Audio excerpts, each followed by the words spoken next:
আসসালামু আলাইকুম। দক্ষিণ দিনাজপুরের একটা ছোট্ট শহর বললে ভুল হবে, গ্রাম্য শহর কুশমুন্ডি থেকে আমি রোজিনা। কেমন আছো তোমরা সবাই? ঘুম থেকে উঠে স্নান খাওয়া দাওয়া করে ডিউটিতে রওনা দিলাম। রায়ান আর মা আমাকে এগিয়ে দিতে এসেছিল। ডিউটি থেকে এসে দেখি রায়ান ঘুমিয়ে আছে, তাই আমি এখন খাওয়া দাওয়া সেরে নিব। সকালবেলা মা সজনা দিয়ে মাছ রান্না করেছিল, এখন ওটাই খাবো। আবার যেহেতু রায়ান ঘুমিয়ে আছে তাই ভাবলাম থালা বাসনগুলো একটু নিজেই ধুয়ে নিই। মা সারাক্ষণ রায়ানকে নিয়ে থেকে ক্লান্ত হয়ে পড়েছে। আমার যেহেতু বাবার বাড়ি, শ্বশুর বাড়ি আর হাসপাতাল তিনটেই কাছাকাছি, তাই সব দিক থেকে ডিউটি যেতে সুবিধা হয়। বাবার বাড়িতে থাকলে রায়ান মায়ের কাছে, আর শ্বশুর বাড়িতে থাকলে শাশুড়ি আম্মুর কাছে থাকে। দুপুর বেলা ছোট কাকি আসে, তখন রায়ানের স্নান খাওয়া, মায়ের স্নান খাওয়া সব সেরে ফেলে। ডিউটি জয়েন করার আগে আমি ভয় পাচ্ছিলাম আমার পাপাটা কিভাবে থাকবে আমাকে ছেড়ে, কিন্তু সব মিলিয়ে আমার মা, কাকি, শাশুড়ি আম্মু রায়ানকে জান করে দেখে এখন আমার আর অত ভয় লাগে না। কিন্তু আমার পাপাটাকে আমি আর আগের মতো সময় দিতে পারছি না, সেই ভেবে খুব কষ্ট হচ্ছে। যাই হোক, আমি এখন থালা বাসনগুলো মেজে নিলাম, এবার এখানে রেখে দিব।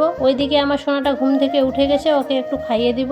এখন ঘড়িতে বাজে 5টা, আর আমরা আসলাম আমার ছোট কাকির বাড়িতে। এখানে আমার দাদি রায়ানের সাথে খেলছে, আমার নিজের দাদি। রুই নাকি একটা জিমন্যাস্টিক শিখেছে, তাই আমি ওকে বললাম, ও করে দেখালো। আর এখানে দেখো আমার একটা ছোট্ট আম্মু মারিয়া। সন্ধ্যা নেমে গেছে, তাই আমরা সবাই আমাদের বাড়িতে চলে আসলাম। রুহির আওয়ার সাথে আমার সোনা পাপাটাও পড়তে বসেছে। ওকে আমার একটা পুরনো বই দিয়েছি, সেটা নিয়ে ও খালি ছিঁড়ছে আর খাচ্ছে পাতাগুলোকে। আর বাবা সারাদিন সময় পায় না, তাই প্রতিদিন রাতের বেলা রায়ানের ভারুয়াটাকে বানাচ্ছে। কবে যে বানানো হবে আর রায়ান শুবে, তাতে আমরা হয়তো আমার শ্বশুর বাড়িতেই চলে যাবো। আজকের ভিডিওটা এই পর্যন্তই, আবার দেখা হবে নেক্সট ভিডিওতে।